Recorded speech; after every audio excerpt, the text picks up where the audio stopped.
Hey folks, welcome back to the channel. My name is Gummerak. I am a variety streamer over on Twitch, and today we're going to be talking about franchise killers. But before we get started, I want to give you a huge thank you to all the people that have recently subscribed to the channel. In our previous video of BattleBit Remastered, you guys smashed that video out the park with over 1,000 views, and now we're at 856 subscribers, so we're about 140 away from our goal of the year of 1K. Thank you guys very much for all of your support. Without all of you, these videos wouldn't even be possible, so make sure you hit that subscription button, hit the bell notification to know when I put out a new video, and thank you very much for even considering. So without further ado, let's talk about franchise killers and how we have content creators that use this to set unrealistic expectations of the games that are about to come out, and how they also cause the gaming industry to have large failure rates inside of this space. The very first example that I want to give you would actually be EverQuest, and how the number of people said that WoW was the EverQuest killer. Unfortunately, WoW was not the EverQuest killer. What killed EverQuest was actually EverQuest.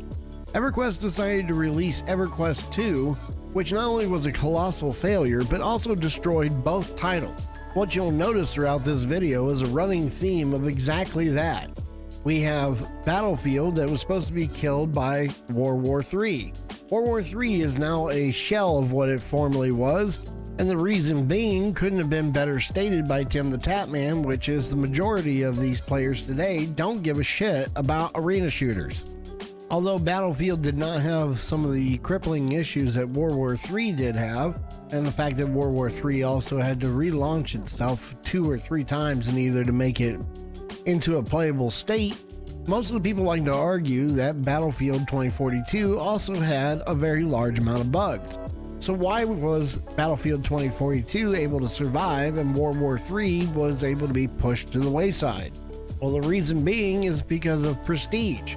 Most of the time, the titles that people are sick of that they're trying to move to another title are companies or development teams that have been putting out these titles for 20 years plus, or have huge player bases that have been playing the title for a very long time. So content creators like to play on the fact that people are actually tired of some of the things that they see in these titles and try to push their review points up by pointing out other games that are supposed to be like-minded. The reason why I have an issue with this is that these are content creators that we look up to, and they're using a pretty cheap tactic in either to get your view onto the item that they want, damn well knowing that most of these titles won't be killed by any independent project or one that is another arena shooter. This leads to the player base having a certain amount of expectation just from seeing the thumbnail and reading the title before they even watch the video, and some of them even play the game just after seeing the title from their favorite content creator and being sorely disappointed. This doesn't just pertain to shooters, as I mentioned EverQuest in the beginning of the video. There's a good number of us content creators that have tried really hard to remove the toxicity from our space, but we fail to do so, or we inject toxicity into our space when we fall to the wayside and continue to use these practices. Most of that is being brought on by the fact that content creators believe that there's competition because there couldn't possibly be enough money on the internet for everybody.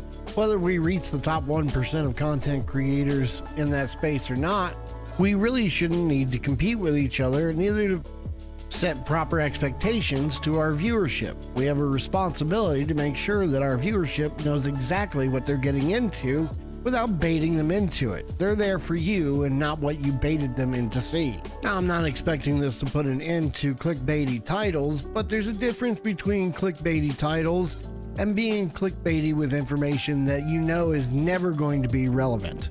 A good example of this is the number of people who are actually saying that XDefiant will be the next COD killer, and I really want to take a moment to ask the same question that my boy Blackout asked, which is, do any of you really honestly believe that XDefiant is going to kill Call of Duty and they're going to stop making Call of Duty because of it? Sure, the actual definition of being a COD killer just means that it will lower its player base, But we're talking about a game that is trying to tackle a 88 million player base. That's a very large player base, which means that you would have to be on par with their numbers in either to actually cause that kind of a dip. But even more so begs the question of, why are you trying to have a title be killed out to begin with? Why can't both titles exist and everybody just enjoy what they enjoy? The unpopular opinion to this is that it's self-entitlement. People want things from these titles that the developers are not going to give them, so they try to move on to titles, or they try to create their own titles in either to fit exactly the narrative that they want. In today's social climate, that makes a lot of sense, but it's not actually reality and it's not going to happen. People just need to accept the title for what they are. I have never played a title where I've liked everything in the game. There are always going to be things that you have to compromise and don't like. A very large example of this is obviously Escape from Tarkov. There's a great number of people like myself who enjoy certain aspects of Tarkov, but they hate other aspects of it, so they want to find something to replace the title, and they really want Tarkov to just die. I never understood that premise, because if you don't like it, then don't play it, or do find a title that fits your entitlement, but why beg for the previous title to die? Unfortunately, games do happen to die when certain things don't work out, like the Cycle Frontier that was supposed to be a competitor to Escape from Tarkov. Escape from Tarkov is not what actually killed that title. Once again, the company killed itself. With all this information and opinions in mind, I would love to hear what you think about it down below. Thank you very much for taking a look at the video today, and I hope to see you guys in the next video. Peace.